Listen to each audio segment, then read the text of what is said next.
Hello friends, welcome to my channel. स्वागत है आपका मेरे चैनल पे। मैं हरवी पटेल बात करूंगा आपसे इस वीडियो में हिंदी के नए मॉक टेस्ट के संबंध में। और अगर आप मेरा चैनल पहली बार देख रहे हैं तो प्लीज़ चैनल को सब्सक्राइब करना मत भूलिएगा, बेल आइकन को भी दबाना मत भूलिएगा, जिससे कि आपको नई वीडियोज़ की नोटिफिकेशन समय से मिलते रहे। पिछली वीडियो अगर आपने मॉक टेस्ट के रूप में नहीं करे हैं तो आप कर सकते हैं। डिस्क्रिप्शन में आपको प्लेलिस्ट का लिंक मिल जाएगा।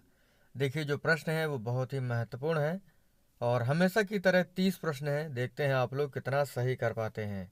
तो तैयार हो जाइए। पहला प्रश्न हमारा, पृथ्वी राज रासो किस काल की रचना है? आदिकाल, रीतिकाल, भक्तिकाल या इनमें से कोई नहीं? देखिए, पृथ्वी राज रासो जो है ये आदिकाल की रचना है। मृगनयनी उपन्यास के रचनाकार हैं उपेंद्र नाथ अस्क, जयशंकर प्रसाद जी, वृंदावन लाल शर्मा, सूर्यकांत त्रिपाठी, निराला जी। तो मृगनयनी उपन्यास के रचनाकार कौन हैं? ये हैं वृंदावन लाल वर्मा जी। सी ऑप्शन इसका सही होगा। वही मनुष्य है जो मनुष्य के लिए मरे के रचयिता हैं मैथिली शरण गुप्त, बाल मुकुंद गुप्ता, जगदीश गुप्त, सियाराम शरण गुप्त। तो बताइए इसका ऑप्शन कौन सा सही होगा। तो वही मनुष्य है जो मनुष्य के लिए मरे, इसकी रचना की है मैथिली शरण गुप्त जी ने। पहला ऑप्शन इसका सही होगा। अगला है, देवनागरी का विकास माना जाता है देववाणी से, खरोष्टी से, ब्राह्मी से, सिंधु लिपि से। तो बताइए कौन सा ऑप्शन सही होगा। देवनागरी का विकास माना जाता है ब्राह्मी से। चरण कमल बंदो हरिराई में अलंकार है यमक, रूपक, श्लेष, अनुप्रास। चरण कमल बंदो हरिराई में अलंकार होगा आपका कौन सा? रूपक।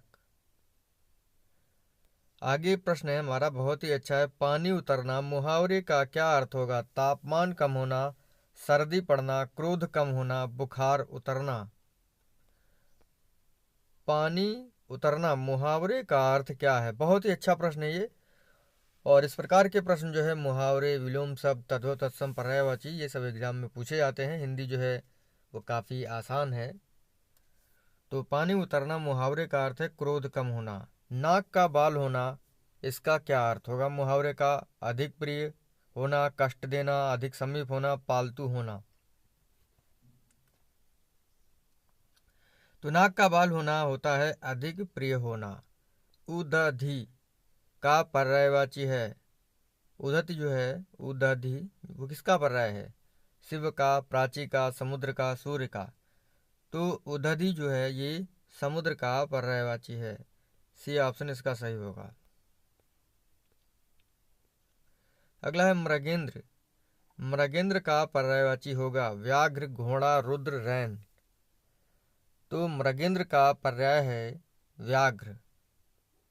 आवर्तक शब्द का विलोम होगा अप्रशस्त, अनावर्तक, परामर्थ, प्रलय।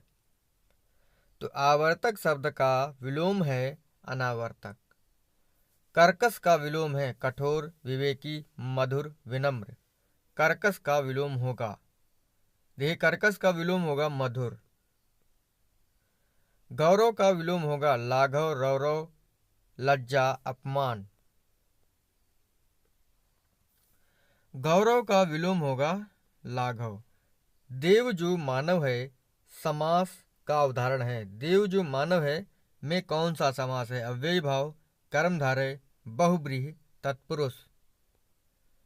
देव जो मानव है इसमें जो समास होगा आपका वो होगा कर्मधारय। पथ भ्रष्ट में समास है तत्पुरुष, द्वंद्व, दिव्य, कर्मधारय। पथ भ्रष्ट में समास आपका होगा कौन सा? पथ से भ्रष्ट, तत्पुरुष समास। दशानन में समास है बहुब्रीहि, कर्मधारय, दिगु, द्वंद्व। देखिए दशानन में जो समास होगा वो होगा आपका बहुब्रीहि। ठीक है। अगला है भू धर्व का संधि होगा। तो चार ऑप्शन दिए गए हैं, कौन सा ऑप्शन सही है आपको बताना है इसमें से।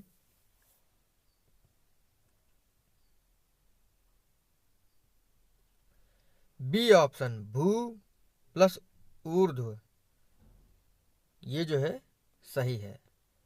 अगला है उल्लास का संधि विच्छेद क्या होगा। उल्लास का संधि विच्छेद क्या होगा, 4 ऑप्शन दिए गए हैं, आपको बताना है इन चारों में से कौन सा ऑप्शन आपको सही लग रहा है।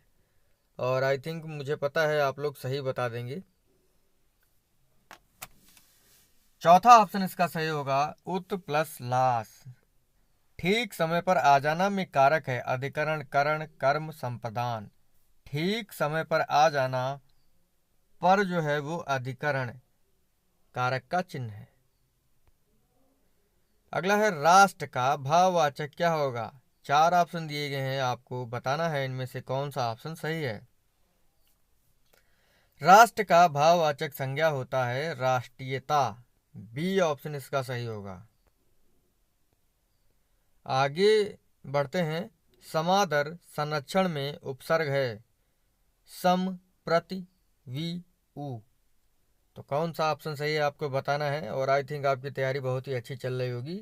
अगर आप ऐसे मॉक टेस्ट में 21 प्लस सही करके आ रहे हैं तो एग्ज़ाम में भी आप अच्छा करके आएंगे। 25 प्लस सही कर रहे हैं तो आपकी तैयारी बहुत ही अच्छी है। तो इसका ऑप्शन आपका पहला सही होगा, सम। सम उपसर्ग का प्रयोग होगा। अति उपसर्ग का क्या अर्थ है, अधिक, सामीप्य, पीछे, और। अति, अति मतलब क्या होता है, अधिक। दंत ध्वनि है का छा ता पा। दंत ध्वनि है, देखिए दंत ध्वनि है आपकी है ता। सी ऑप्शन इसका सही होगा। अगला है हिंदी वर्णमाला में व्यंजनों की संख्या कितनी है। हिंदी वर्णमाला में व्यंजनों की संख्या कितनी है, 32, 34, 33, 36। तो कितनी है, 33 है, बिल्कुल सही जवाब। तत्सम शब्द होगा, इन 4 ऑप्शनों में से तत्सम शब्द है मेघ, ठेस, भंवरा, जेठ। तो मेघ जो है आपका वो कैसा है, वो है आपका तत्सम शब्द।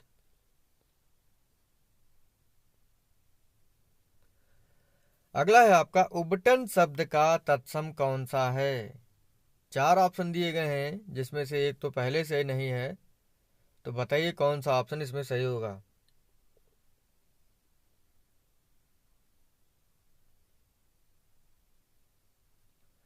इसका ऑप्शन आपका बी सही होगा, उद्वर्तन। चरखा शब्द किस भाषा का है, फारसी, तुर्की, अरबी, पुर्तगाली।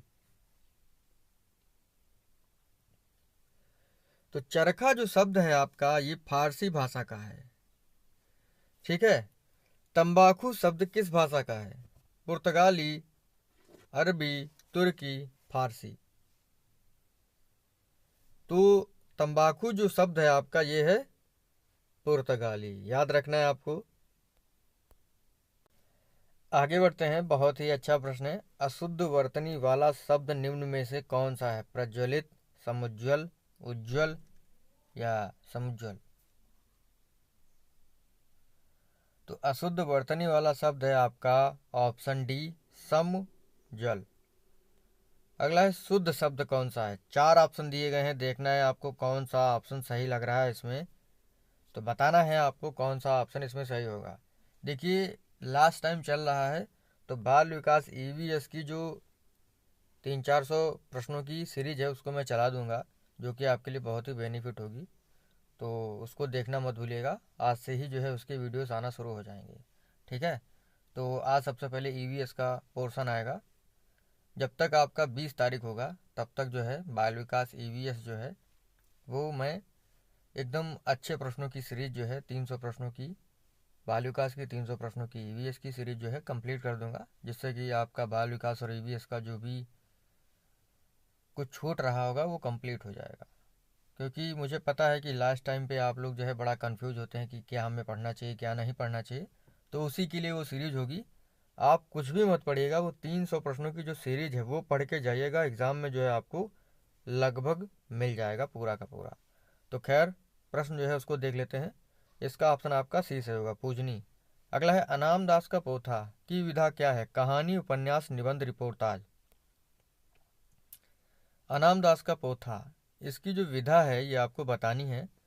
देखिए अनाम दास का पोथा जो है इसकी विधा है उपन्यास। बी ऑप्शन इसका सही होगा। तो इस प्रकार से आज के हमारे जो बहुत ही महत्वपूर्ण प्रश्न थे समाप्त होते हैं।